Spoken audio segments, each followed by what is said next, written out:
સતનો આધાર સતાધાર દરબારમાંથી આપણે અત્યારે શ્રી હરિમંદન હનુમાનજી આશ્રમમાં આવ્યા છીએ જુનોદરમાં. તો આજે તે આપણે ગૌશાળાની મુલાકાત લેવાના છીએ. જે ગાયો બહાર દુઃખી થતી હોય તો તેવી ગાયો માતાજીને આપણે આશ્રમમાં લાવવામાં આવે છે અને આ ગાયોની નિસ્વાર્થ સેવા કરવામાં આવે છે. તો આ આશ્રમ આપણે સત્તાધારથી 7 કિલોમીટર દૂર જુનોદર ગામે આવેલો છે અને આ આશ્રમ આપણે હનુમાનજી મહારાજનો આશ્રમ છે. અને આ જે આપણે ગાયું તમને દેખાઈ રહી છે તે કાંઈક ને કાંઈક આપણે કહેવાય કે દુઃખી જે ગાયું છે તેને જ્યારે સુખ મળે તેવી જગ્યા છે. કોઈ પણ બીમારી હોય ગાયને કે પગનો કાંઈ રોગ હોય, શરીરના કોઈ પણ અંગ ન હોય તો તેવી ગાયોના અહીંયા સેવા કરવામાં આવે છે. તો ચાલો મિત્રો, હું તમને અત્યારે એક ગૌશાળા બતાવું જેમાં દૂધની ગાયું કે એવું કાંઈ આપણે સત્તાધાર જેવું નથી. જ્યાં છે આપણે એક આ બળદ છે, બાકી જે લૂલી લંગડી ગાયોની સેવા નિસ્વાર્થ કરવામાં આવે છે અને બાળકો પણ અહીંયા સેવા કરવા આવે છે.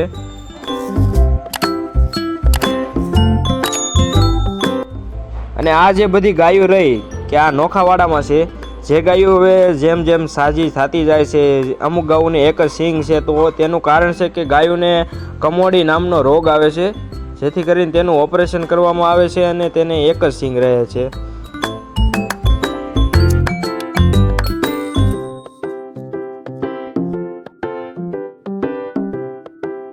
તો ત્યાર પછી આપણે જુઓ આ ગાયોને ખોળ છે, જે આપણે સ્ટીમ ઢોકળા કરવાનું આવે ને મશીન, તેમાં બનાવવામાં આવે છે આ ખોળ. તો એ ગાયોને આપણે અત્યારે દેવાનું છે.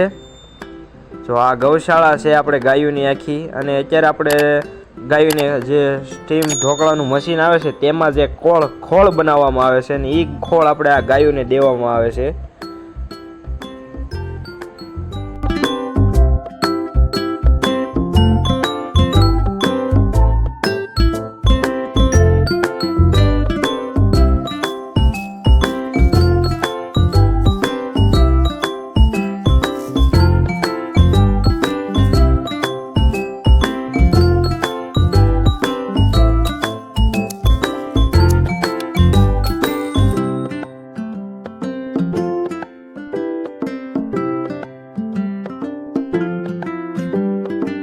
ચાલો હું તમને બતાવું કે આ ગૌશાળામાં જો આ ગાયનો પગ તમે જુઓ, આગળના પગે એને ગાંઠ છે અને જેથી કરીને તે સરખી ચાલી નથી શકતી.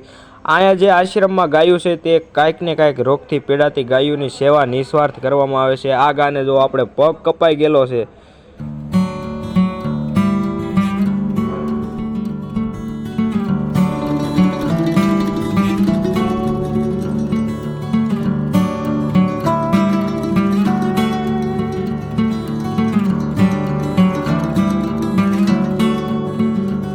તો તમને જો આ નાના નાના વાસડા પણ દેખાતા હશે, કારણ કે અહીંયા જે ગાયું વીયાય છે તેને કોઈ દોવામાં કે એવું કાંઈ આપણે ઉપયોગ કરવામાં નથી આવતો, અને વાસરું ધરાય અને બસ એ ગા સારી સચવાય તે માટેનો આશ્રમ છે.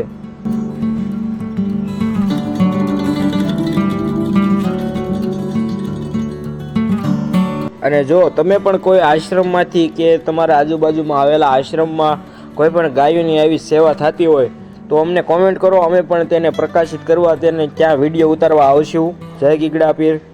તો આ રીતના અહીંયા આશ્રમમાં ગાયોની સેવા કરવામાં આવે છે.